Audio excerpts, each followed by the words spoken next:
baik, tapi kita tengok bagaimana kita nak repair diri kita.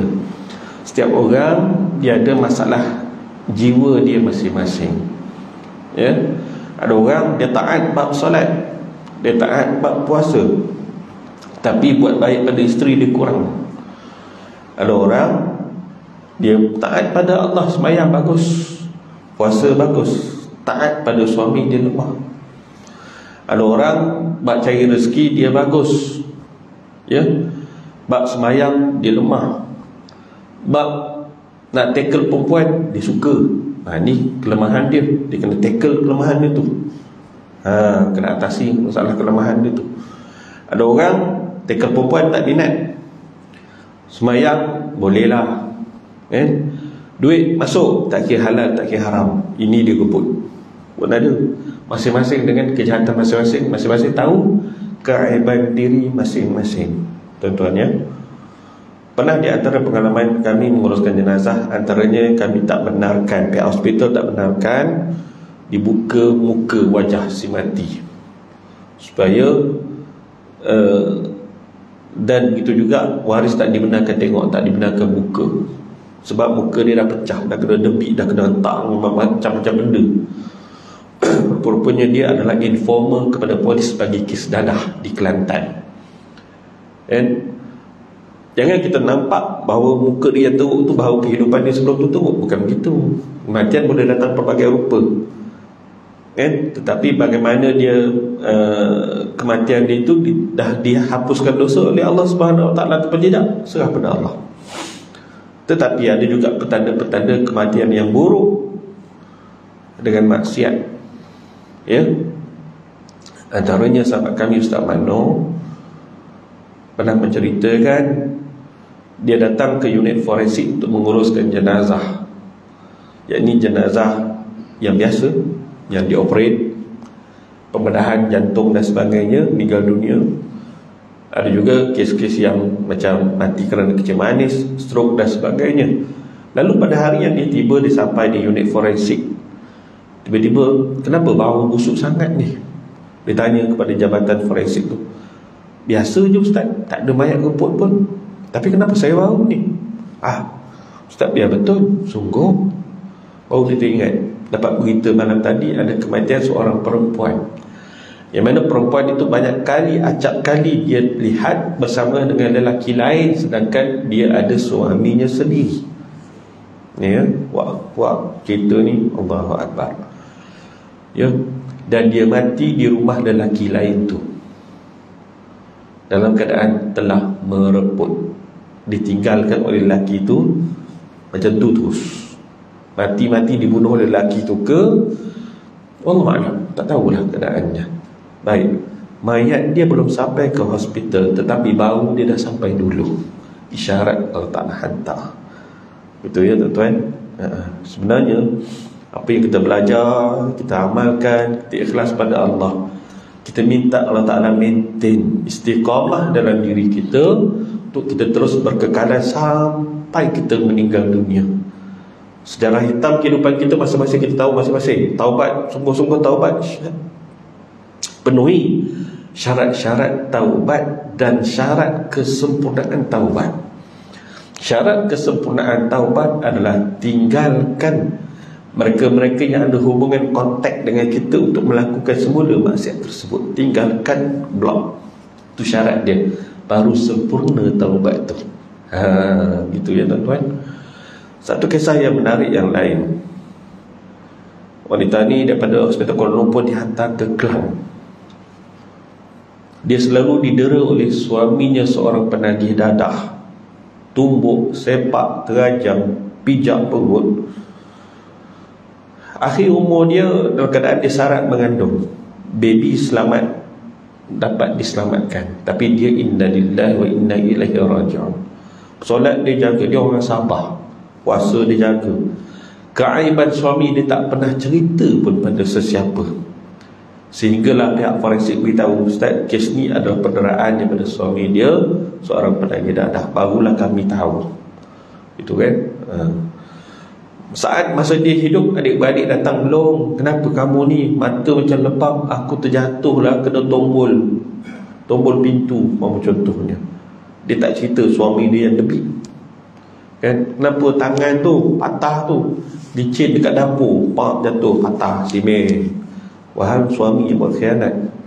Punya dia tutup cover lain. Last sekali bila meninggal dunia, tak ada apa dah cover dah kan. Bocorlah maklumat bahawa lelakinya penghisap dadah yang memukul isterinya. Apa dia tuan-tuan yang Allah Ta'ala tunjukkan lepas daripada kematian dia? Saat dikafankan bau dia wangi sangat. Saat dimasukkan ke dalam van, satu van bau wangi, bau dia. Masya Allah. Isteri sahabat saya Ustaz Razif, dia cakap, bang, wanginya. Diam je kan? Orang kita kalau bau wangi, cabut lari, tinggal van. Pantang wangi je belah. Wangi tuan-tuan, dia ada tanda sebenarnya kan?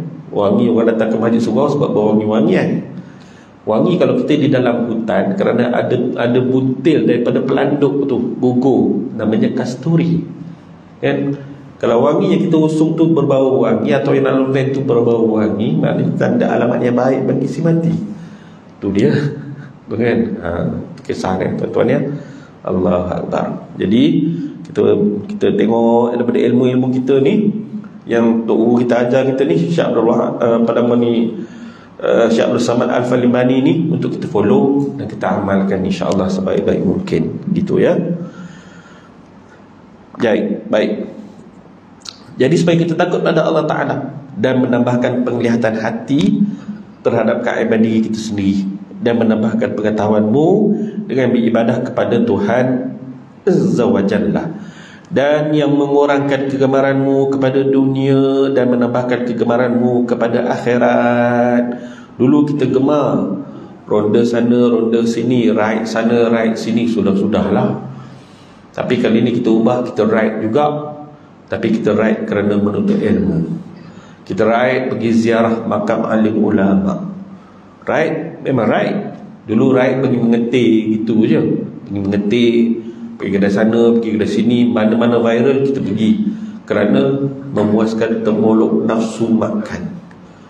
Ubah mengetik tu sampingan sahaja, tapi fokus utama ziarah alim ulama yang masih hidup, ziarah makam-makam para sahabat dan para pejuang agama umpama contohnya. Maka itu lebih bermanfaat. Dia ubah trend dia daripada yang sia-sia kepada yang bermanfaat. Boleh kan? Lagi-lagi pula dia pergi tu menuntut ilmu dan sebagainya gitu. Baik. Dan membukakan mata hatimu pada melihat segala amalanmu hingga engkau memeliharakannya. Kita tengok amalan kita, kalau tak elok, perelokkan. Kalau dah elok, percantikkan dia. Dipesan oleh para alim ulama kita dan Nabi SAW, kalau kita hendakkan Allah Ta'ala kasih kepada kita, yang pertama, jaga yang fardu. Jaga yang fardu betul. Dan yang kedua, perbanyakkan yang sunat, sehingga Allah Ta'ala kasih pada kita. Bagaimana tanda dia tu kalau kita nak tahu? Tanda Allah Ta'ala kasih pada kita, kita nak buat maksiat rasa malu, kita nak buat maksiat rasa takut, kita nak buat maksiat rasa ruginya yang amat-amat kan? Itu tanda Allah Ta'ala dah kasih dah. Lepas daripada tu tak terlintas dah. Setiap penglihatan kita, apa yang kita nak pandang, semuanya yang Allah Ta'ala suka, bukannya kita tak. Apa yang kita ambil, semuanya yang baik-baik berlaku. Apa yang kita buat, langkah kaki dan sebagainya, semua yang dipandukan oleh Allah, yang jernih-jernih, yang berpahala berlaku. Itu dia kan. Ini biasanya disebut siapa dia? Para arif billah, orang yang berjalan dalam mencari redha Allah Subhanahu wa Ta'ala, seolah-olah dia berjalan di malam yang gelap, tak ada cahaya apa pun, gelap, seolah-olah nak mengelak daripada duri-duri yang muncul dalam perjalanan dia yang gelap tu, daripada tikam pada tapak kaki dia. Berhati-hati dia berjalan. Itulah dia. Situ. Baik. Hingga engkau memeliharakannya amalan tadi, dan memperlihatkan kamu pada penipuan syaitan dan perdayaannya. Dan iblis memperdaya Tapi yang paling lemah adalah iblis. Tarikan yang lebih kuat, dunia, wanita, makhluk. Itu dia. Baik. Dan segala ilmu yang disebut oleh Imam Al-Ghazali rahmatan alaih dalam kitabnya Bidayatul Hidayah itu, iaitu ilmu yang bermanfaat adalah seperti yang hamba terjemahkan dalam kitab ini. Dan demikian juga ilmu yang bermanfaat itu disebut dalam kitab Ihya Ulumuddin. Dalam kitab Mukhtasar Ihya Ulumuddin juga tersebut dalam Minhajul Abidin dan kitab Al-Arba'in fi Usuluddin karangan Imam Al-Ghazali. Banyaklah kitab-kitab dia tuan-tuan ya. Al-Yawaqid pun ada disebut dalam ni. InsyaAllah akan datang kita ngaji kitab ni lah. Tapi bila nak habis ni banyak lagi lah. Tebal lagi ni kan? Lagi 2 tahun kot. Baik. Dan ilmu tasawuf itu semuanya memberi manfaat pada agamamu dan akhiratmu. Tasawuf ni apa? Inti daripada tauhid. Tauhid kita mengenal segala sifat Allah, sifat yang mustahil, sifat yang harus bagi Allah. Tasawuf ialah merasai segala sifat ini sedang berlangsung sekarang, hingga menimbulkan ketakutan dan keperasanan dan rasa kewujudan Allah tu berlaku, merasainya. Tapi kalau sekadar mengetahui ilmu tauhid tu tadi, tapi tak ada benda ni, tak ada apa-apa. Maksudnya dia tak sampai. Dia tak sampai. Satu lagi penekanan oleh para guru, para masyayikh disebut, kalau kita mengajar tasawuf, kita mengajar, tapi kita tak mengambil jalan tariqah, jalan tarikat, dia lebih menekankan lagi.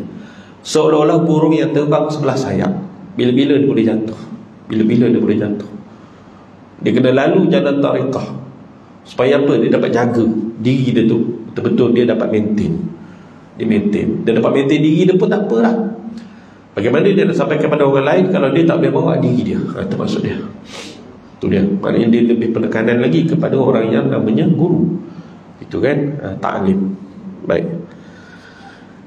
Demikian lagi karangan Syekh Ibn Atha'illah Al-Iskandari dalam kitab Miftahul Fala, At-Tanwir fi Isqat, At-Tadbir, Hikam dan sebagainya. Hikam tu sendiri pun daripada Hikam Ibn Atha'illah Al-Iskandari tu lahir kita hikam-hikam yang lain. Hikam Abi Madian, Hikam Ibnu Ruslan, Hikam untuk Pulau Manis, antaranya lah. Itu kan? Baik. Dan seperti kitab Awariful Ma'arif bagi Syekh As-Sahrawardi, dan seperti kitab Ar-Risalatul Qushairiyah dan lainnya, dinamakan kitab tasawuf. Baik. Dan kesimpulannya, segala macam ilmu tasawuf itu semuanya ilmu yang memberi manfaat pada agama di dunia dan di akhirat. Tuan-tuan, kalau kita sekadar mengaji ilmu tauhid, kenal sifat 20, kenal ilmu fiqh untuk kita menggunakan dalam amalan kita, tapi kita tak belajar ilmu tasawuf, maka akan jadilah orang yang balik daripada Mekah, Madinah sekalipun, tapi tak belajar ilmu ini, walaupun dah mengaji ilmu agama tapi tak mengaji ilmu ini, ya tuan-tuan, balik memegang jawatan-jawatan yang tinggi tapi tetap mengambil rasuah, tetap juga menerima rasuah perempuan. Ini realiti yang saya cakap berdasarkan banyak kes yang datang kepada kita, aduan daripada ialah sahabat-sahabat yang bekerja pasukan beruniform, antaranya lah. Itulah dia Baik. Dia tak ada rasa takut, tak ada rasa geru. Ini ramai orang ambil, you seorang je tak ambil. Ramai orang ambil ke? Kalau itu I ambil lah, jahanam. Ramai orang ambil tu isyarat ramainya orang tak kira dah halal dan haram. Orang yang mengamalkan selawat azimiyah, tiba-tiba Allah Ta'ala buka hijab telinga dia, daripada tak dengar orang yang diazab dalam kubur kepada dengar orang tu. Taubat dia. Selawat azimiyah ni power kan? Power dengan izin Allah dibukakan. Benda yang tersorok, benda yang terselindung. Terkejut dia, ya Allah. Lalu tu berpesan amal satu lagi, zikir ya Sattar, ya Sattar, supaya apa yang kamu takut itu terhijab, tak ada lagi kamu dengar.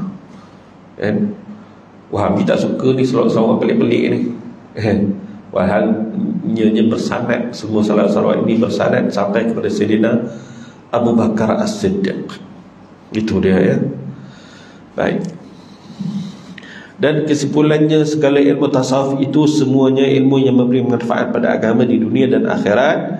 Dan kata Imam Al-Ghazali rahmatullahi alaih, wa hadzal fannu min al-'ilmi an-nafi' qad jama'nahu fi kitab Ihya'i Ulumuddin fa in kunta min ahlihi fa'assilhu wa'mal bihi thumma 'allimhu wad'u ilayhi faman 'alima dhalika thumma 'amila bihi thumma da'a ilayhi فذلك يدعى عظيما في ملكوت السماوات بشهادة عيسى وعليه الصلاة والسلام. Pelajaran yang terdiri daripada ilmu yang bermanfaat semacam ini, yakni ilmu tasawuf yang tersebut dalam kitab Bidayatul Hidayah dan lainnya, adalah sebahagian daripada ilmu yang memberi manfaat. Hanya sahaja telah aku himpunkan dalam kitab Ihya Ulumuddin. Jika kamu ahlinya, maka dapatkan ia dan beramal dengannya. Imam Al-Ghazali berguru dengan guru kepada adiknya. Pelik ke? Abang berguru dengan guru kepada adik, kan? Imam Al-Ghazali ahli tauhid, ahli fiqh, kan? Kemudian barulah dia jadi ahli tasawuf. Setelah mana ketika dia mengimamkan salat, adiknya di belakang sedang solat, tiba-tiba adiknya mufaraqah, adiknya pisah imam daripada dia.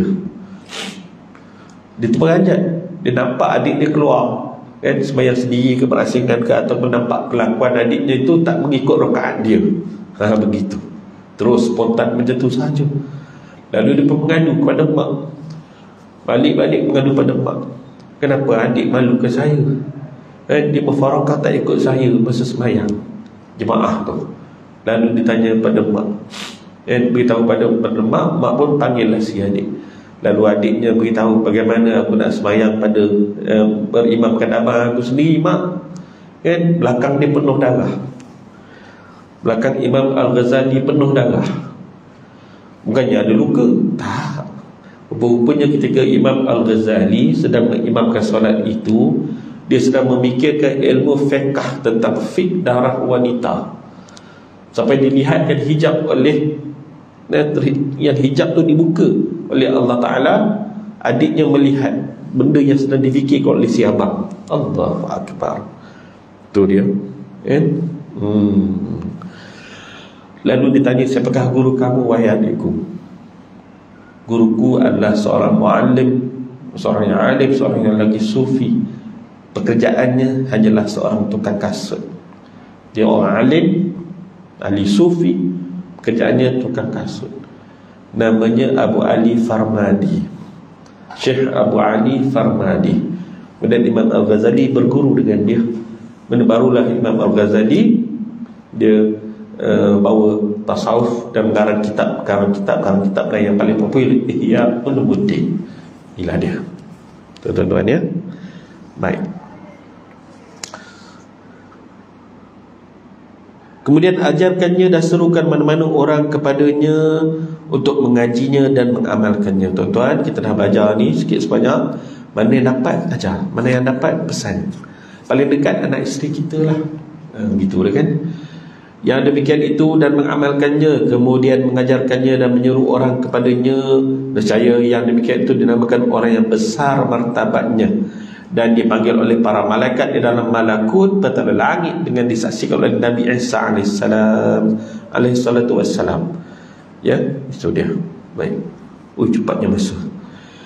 Apabila engkau selesai daripada menuntut ilmu yang memberi manfaat itu dan engkau mengamalkannya serta engkau memperhiaskan dirimu pada zahir dengan mengerjakannya segala ibadah yang zahir, benda yang nampak. Ibadat solat benda yang nampak, ibadat puasa benda yang tak nampak. Yang zahir-zahir ini penting, ya. Kita mendatangi masjid surau dengan pakaian yang baik, ya. Satu lagi, mendatanginya dengan hati yang ikhlas, ya. Satu lagi, bukan saja hati dengan ikhlas, berhadap dengan Allah saat takbiratul ihram, seolah-olah inilah solat aku yang terakhir, ya Allah, aku sedang dimasukkan ke dalam kubur oleh sahabat-sahabat aku. Macam tu dia. dan menjauhi segala maksiat yang zahir, dan engkau perhiaskan batinmu dengan menjalankan ibadah yang batin, seperti engkau bersifat dengan segala sifat kepujian, dan menjauhi maksiat yang batin. Maksiat yang batin ni apa benda? Wujud, takbur, riya, sum'ah, tu dia, perasaan diri tu, perasaan diri dan sebagainya. Seperti yang akan datang dalam bab yang keempat dan bab yang kelima, insya-Allah taala. Ya.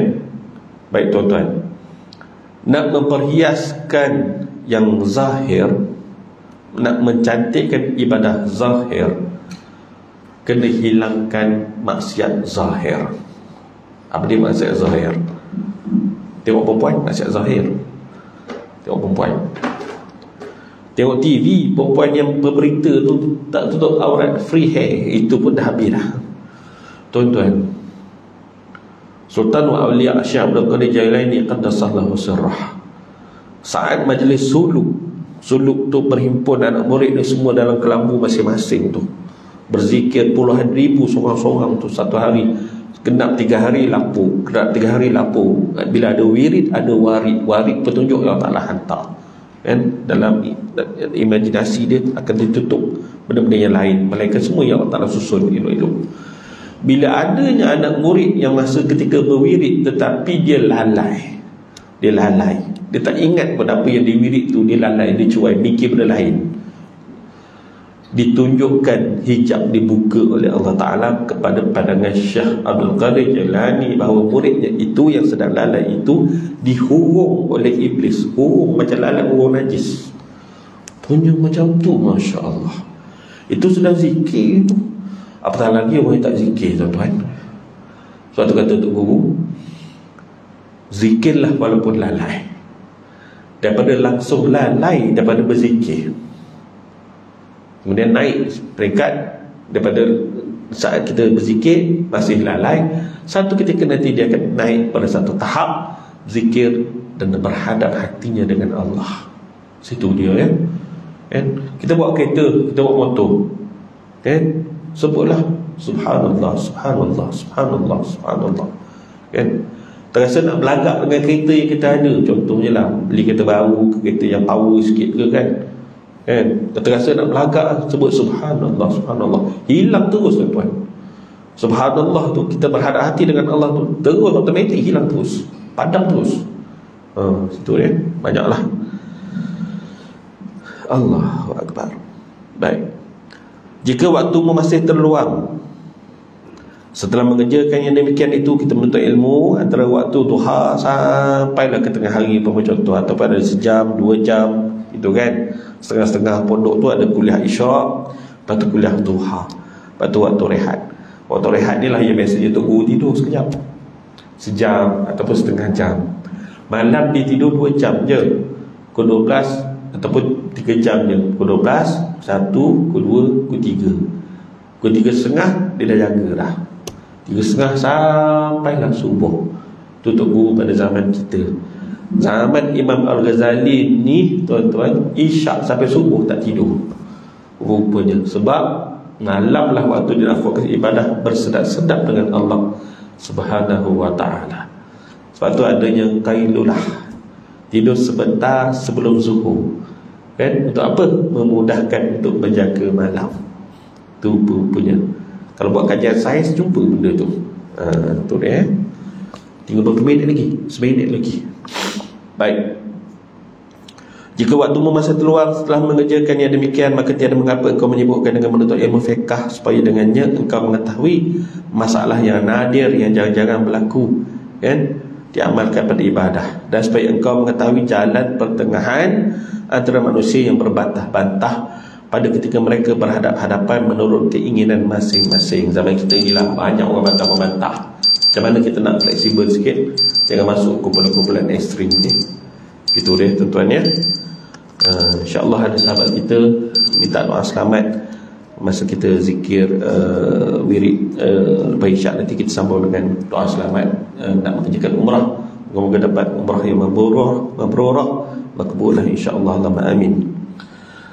Sekian dulu aku qouli hadza wa astaghfirullahal azim li wa lakum. Assalamualaikum warahmatullahi wabarakatuh.